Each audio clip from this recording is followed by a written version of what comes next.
नमस्कार विद्यार्थी मित्रांनो, डॉक्टर सुशील स्पॉटलाईट या आपल्या यूट्यूब चॅनलवर तुमचं सर्वांचं स्वागत आहे. आज आपण 28 नोव्हेंबर 2020च्या चालू घडामोडींचं विश्लेषण बघणार आहोत. तत्पूर्वी डॉक्टर सुशील स्पॉटलाईटला टेलिग्रामवर फॉलो करण्यासाठी डिस्क्रिप्शनमध्ये लिंक तुम्ही वापरू शकता. स्पॉटलाईट रायटिंग फोरमच्या ज्या ॲक्टिव्हिटीज आहेत त्यामध्ये इनरोल करण्यासाठी spotlightratingforum@gmail.com या मेल आय डीवर तुम्हाला त्यासंबंधीची माहिती मिळेल. IAS मेन्स करता daily answer writing, weekly GS, weekly essay, MPSC mains करता एसे आणि जे मराठी इंग्रजी निबंध. आता GDP जो आहे आपला तो सेकंड क्वार्टरमध्ये सुद्धा कॉन्ट्रॅक्ट झालेला आहे 7.5%. एकंदरीतच भारताची जी इकॉनॉमी आहे तर एकीकडे आपल्याला दिसतं आहे की त्याच्यामध्ये इम्प्रोव्हायझेशन होतं आहे, परंतु जी काही परिस्थिती समोर आहे ती खूप काही चांगली नाही आहे. तुमच्यासमोर हा ग्राफ आहे, याच्यात दिसतो का -7.5. आता जे काही सर्व्हिस क्षेत्र आणि त्या सगळ्या गोष्टींचा जर विचार केला तुम्ही तर निर्मिती क्षेत्र जे आहे दुसऱ्या तिमाहीमध्ये तिच्यामध्ये 6.6%, 0.6%, तर कृषी क्षेत्रामध्ये 3.4% वाढ झालेली आहे. आता ऑब्वियसली सगळं लॉकडाऊन होतं. लॉकडाऊननंतर जे आहे त्या ॲक्टिव्हिटीज इकॉनॉमिकल सुरू झालेल्या आहेत त्याच्यामध्ये तुम्हाला पॉझिटिव्ह दिसणं अपेक्षित आहे, परंतु आपल्याला अजून चांगल्या पद्धतीने ही इकॉनॉमी ग्रो होणं अपेक्षित आहे. अदरवाईज हे प्रॉब्लेमॅटिक ठरू शकते त्या काळामध्ये. आता पहिल्या तिमाहीमध्ये -39% जी ग्रोथ होती ती निर्मिती क्षेत्राची होती. म्हणजे मॅन्युफॅक्चरिंग सेक्टर जे होतं ते बऱ्यापैकी लोमध्ये होतं. आणि नंतरच्या काळामध्ये आता लॉकडाऊन उठल्यानंतर किंवा बऱ्यापैकी गोष्टी चालू झाल्यानंतर मॅन्युफॅक्चरिंगमध्ये आता थोडं पॉझिटिव्ह आपल्याला दिसतं आहे, पण तिच्यामध्ये जास्त चांगल्या पद्धतीने गोष्ट वर्क होणं गरजेचं आहे. सेवा क्षेत्र मात्र अजूनही 15.6% रोडावलेलं आहे. म्हणजे सेवा क्षेत्र सर्व्हिसेस जे आहेत, सर्व्हिसेसच्या बाबतीत आपण बघितलं होतं बघा, RCEPचा जो करार आहे त्या RCEPमध्ये आपलं म्हणणं होतं की एशियन देशांनी त्यांचं सर्व्हिस सेक्टर पण आपल्याला ओपन करून दिलं पाहिजे. सर्व्हिस सेक्टर जे आहे त्याच्यामध्येही पॉझिटिव्ह ग्रोथ होणं अपेक्षित आहे आपल्याला. केंद्र सरकारने स्टुडंट्स करता एक खूप महत्त्वाची पॉलिसी आणलेली आहे. आता आपल्याकडं बऱ्याचदा तुम्ही सोशल मीडियावर कार्टून्समध्ये बघितलं असेल की लहान मुलांच्या पाठीवर इतकं ओझं असतं की ते वाकलेले असतात. तर दप्तराचं जे ओझं आहे ते कमी करण्यासंबंधीचं हे धोरण आहे, केंद्र सरकारने जाहीर केलेलं आहे. दप्तराचं जे ओझं आहे ते विद्यार्थ्याच्या वजनाच्या 10% असणं अपेक्षित आहे या धोरणामध्ये. आता कोणत्या इयत्तेसाठी किती वजनाचं दप्तर असावं हेही क्लिअर करून दिलेलं आहे बघा. पूर्व प्राथमिक, आता विद्यार्थ्याचं वजन 10 ते 16 किलो असणं अपेक्षित आहे. आणि पूर्व प्राथमिकला दप्तर नको, म्हणजे जे काही आधीचे ज्युनियर KG, सिनियर KG ते 1, 2, 3 जो काय प्रकार आहे पहिली दुसरीच्या आधीचा, त्याच्यासाठी दप्तराची गरज नाही आहे असं केंद्र सरकारने क्लिअर केलेलं धोरणामध्ये आहे.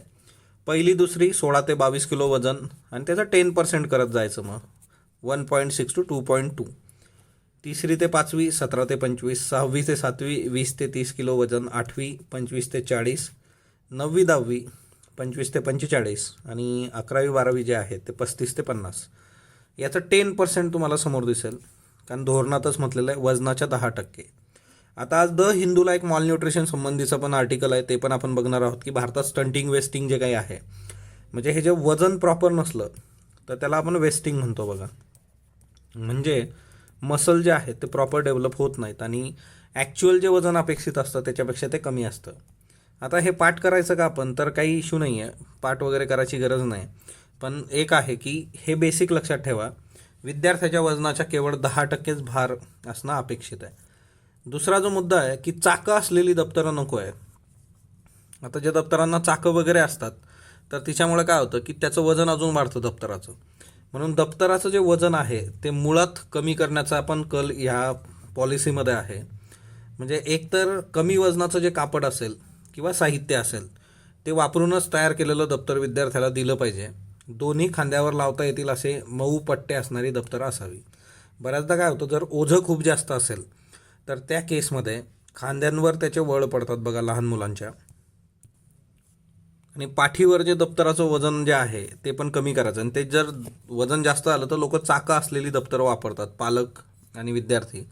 तर त्या चाकं असलेल्या दप्तराचं वजन जास्त असतं, त्याच्यामुळे म्हणजे जसं आपल्या बॅग्स असतात बघा, खूप जास्त वेट असल्यानंतर चाकाची बॅग वापरली जाते, आजकाल खूप कॉमन आहे. तर तो प्रकार नको, कमी वजनाच्या कापडाची दप्तरं पाहिजे. होमवर्क जे आहे तो पण कमी होणार आहे. दुसरीपर्यंतचे जे विद्यार्थी आहेत त्यांना दर दिवशी 2 तास आणि पुढील विद्यार्थ्यांना दर दिवशी 2 ते 5 तासांपर्यंतचा गृहपाठ दिला जातो असं पालकांचं म्हणणं आहे आणि विद्यार्थ्यांचं म्हणणं आहे.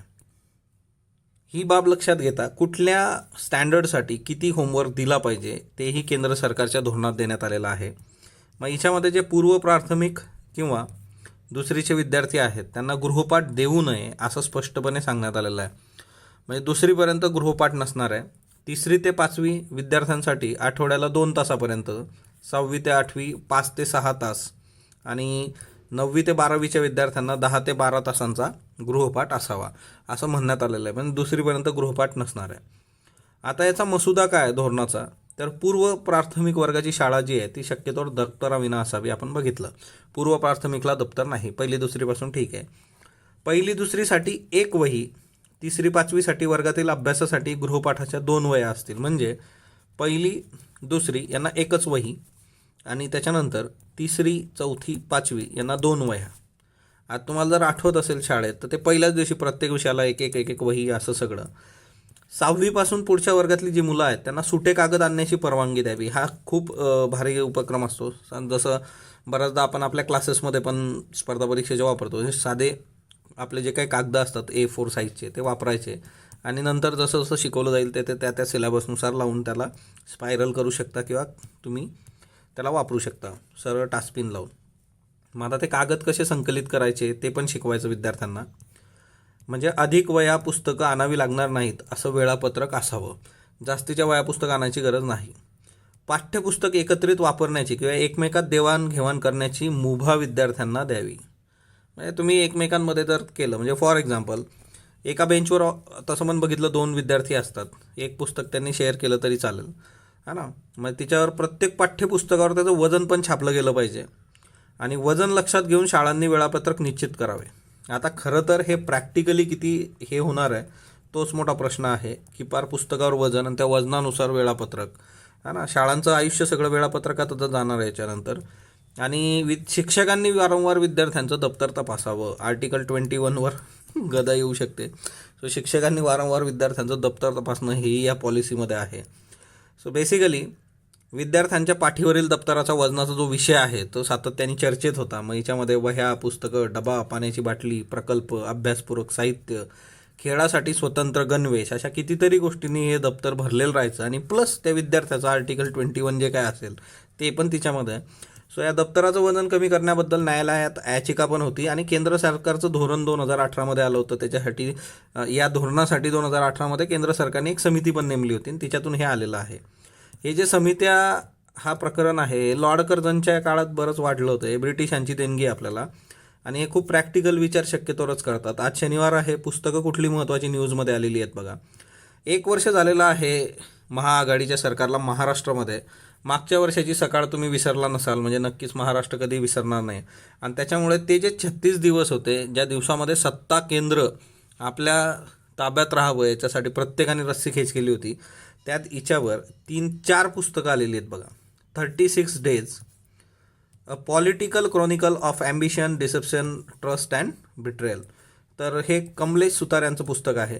दुसरं जे पुस्तक आहे जितेंद्र दीक्षित यांचं पुस्तक आहे बघा, 35 डेज. ओके, 1 दिवस खाल्ला यांनी.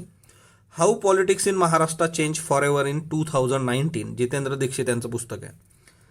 त्याच्यानंतर तिसरं जे पुस्तक आहे ते checkmate, how the BJP won and lost Maharashtra. Checkmate, how the BJP won and lost the Maharashtra, Sudhir Suryavanshi यांचं पुस्तक आहे. ट्रेडिंग पॉवर हे एक 4थं पुस्तक आहे बघा. ट्रेडिंग पॉवर हे जे पुस्तक आहे तर ट्रेडिंग पॉवर हे पुस्तक ज्यांनी लिहिलेलं आहे ते प्रियम गांधी मोदी असं लेखकाचं नाव आहे. ट्रेडिंग पॉवर लिहिणारा, ओके, प्रियम गांधी मोदी. तर हे 4थं पुस्तक आहे. आता ॲक्च्युली हे 4 पुस्तकं जे आहेत तिच्यामध्ये बरेचसे उहापोहा आहेत की जे काही म्हणजे कोण कोणाला काय म्हटलं वगैरे वगैरे वगैरे. फार त्यांनी संवाद असे दिलेले आहेत की ते संवाद वाचल्यानंतर तुम्हाला वाटू शकतं की तुम्ही खरंच तिथं बसलेला आहात सभेमध्ये. सो 24 ऑक्टोबर ते 28 नोव्हेंबर हा जो कालावधी आहे टोटल 36 डेज होतात आहे. तिच्यामधल्या घडामोडींवर आधारित ही 4 पुस्तकं आहेत. महाराष्ट्राच्या राजकारणावर टर्निंग पॉईंट होता हा खूप महत्त्वाचा. ओके, पुढची जी व्यक्ती आहे ती रवी अग्रवाल आहे न्यूजमध्ये. रवी अग्रवाल जे आहेत त्यांची नियुक्ती जी आहे ती फॉरेन पॉलिसी नावाच्या नियतकालिकाच्या मुख्य संपादकपदी झालेली आहे. रवी अग्रवाल जे आहेत ते अमेरिकी नियतकालिक जे आहेत फॉरेन पॉलिसी त्याचे मुख्य संपादक झाले. हे भारतीय पत्रकार आहेत CNN या अमेरिकी वृत्तवाहिनीमध्ये 11 वर्ष ते कार्यरत होते. आणि फॉरेन पॉलिसी नियतकालिक जे आहे की त्याची स्थापना जी होती ती सॅम्युअल हॅटिंग्टन या प्राध्यापकांनी केली आहे. हार्वर्ड विद्यापीठाचे प्राध्यापक आहेत. 2020 हे सुवर्ण महोत्सवी वर्ष आहे या नियतकालिकाचं.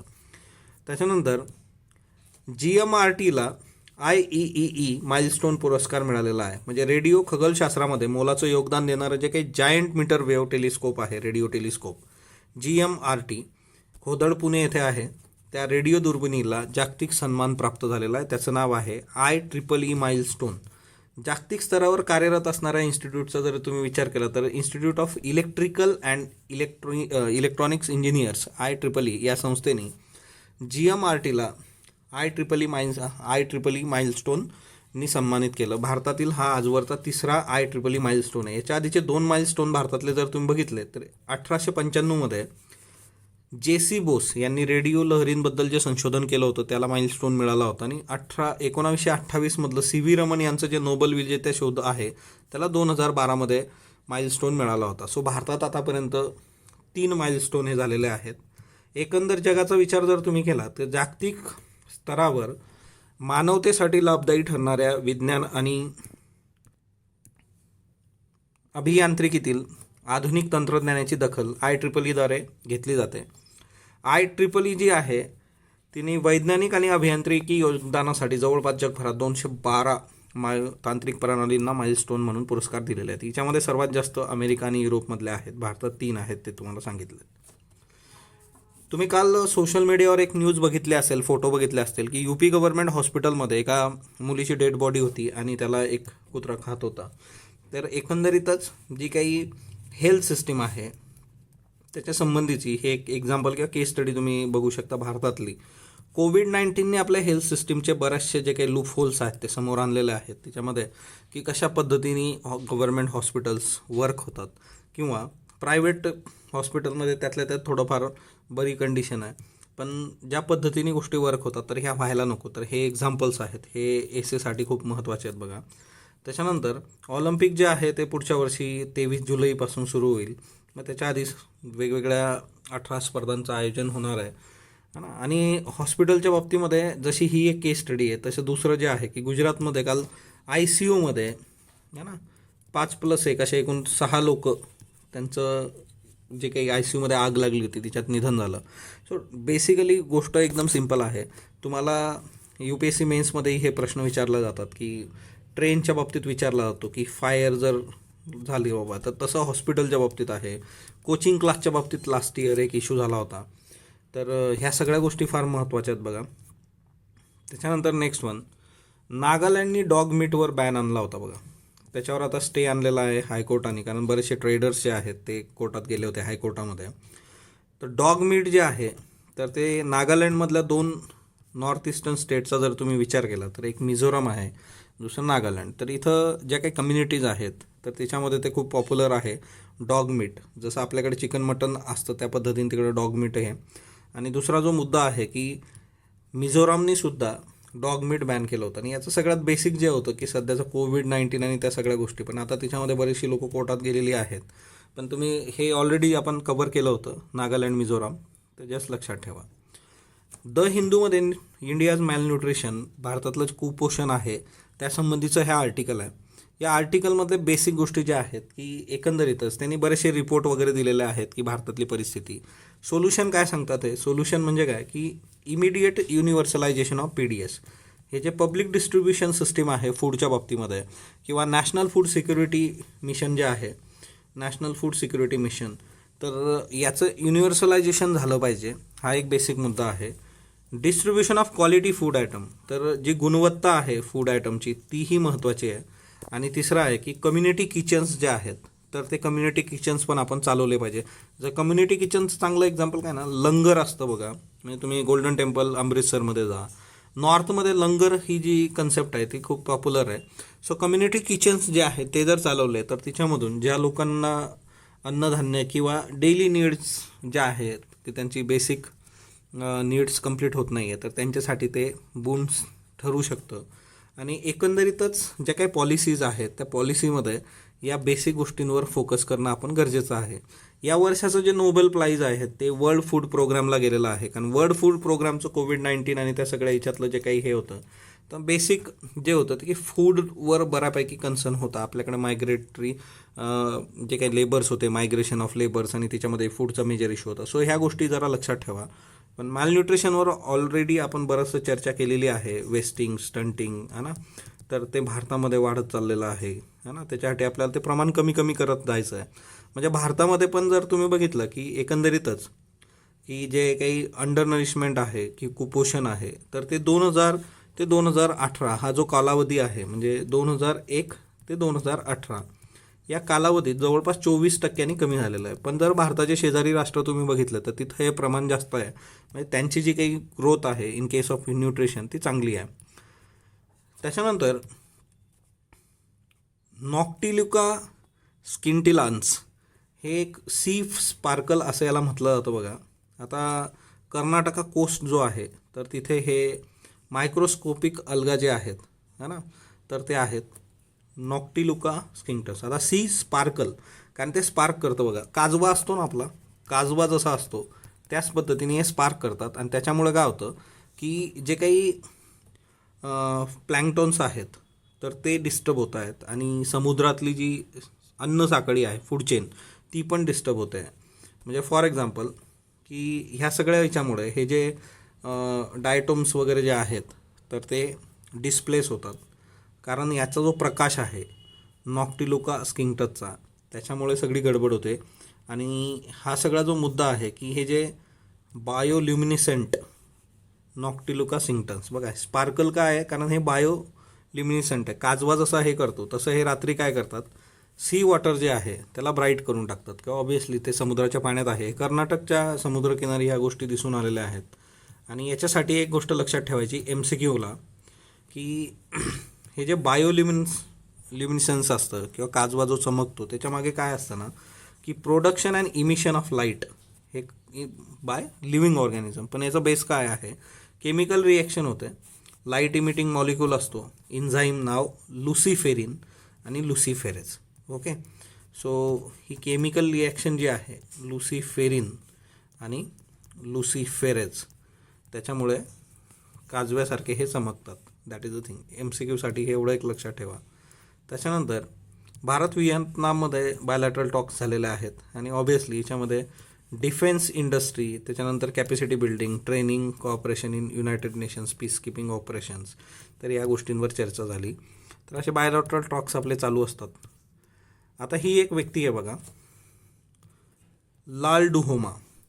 लाल डुहोमा ही अशी व्यक्ती आहे की हे IPS अधिकारी होते. ओके, मिझोराममध्ये ते आता MLA होते. आणि हीच व्यक्ती आहे की first MP to have been debate from Lok Sabha. लोकसभेची पण यांचे सदस्यपद जे होतं ते डिस्क्वालिफाय करण्यात आलेला पहिला खासदार, लोकसभेचं सदस्यत्व काढून टाकण्यात आलेला पहिला खासदार आहे बघा हा. आणि याच व्यक्तीला आता MLA म्हणून पण मिझोराममध्ये डिस्क्वालिफाय केलेलं आहे स्पीकरनी. सो हे महत्त्वाचं आहे, याच्यावर प्रश्न विचारला जाऊ शकतो. आणि लाल डुहोमा जे आहेत ते इंदिरा गांधींचे सिक्युरिटी बघायचे एकेकाळी, आणि IPS अधिकारीसुद्धा होते ते. नंतरच्या काळामध्ये मग ते MP झालेत, आता MLA होते. आणि त्याच्यासाठीचं जे बेसिक आहे की मग सदस्यत्व कधी जाऊ शकतं, तर ते त्यांचा जो मेजर इश्यू होता त्यावेळेस पहिल्यांदा ज्यावेळेस ते पहिले MP म्हणजे पहिले खासदार ज्यावेळेस बनलेत, पहिल्यांदा खासदार बनवून त्यांना बाहेर काढण्यात आलं होतं, लोकसभेची मेंबरशिप काढून घेण्यात आली होती. त्यावेळेस अँटी डिफेक्शन लॉ वापरण्यात आला होता. अँटी डिफेक्शनवर ऑलरेडी आपलं लेक्चर आहे. आणि काँग्रेस आयची जी मेंबरशिप होती त्यांनी गिवअप केली होती, आणि त्याच्यामुळे मग त्यांना बाहेरचा रस्ता दाखवण्यात आला होता.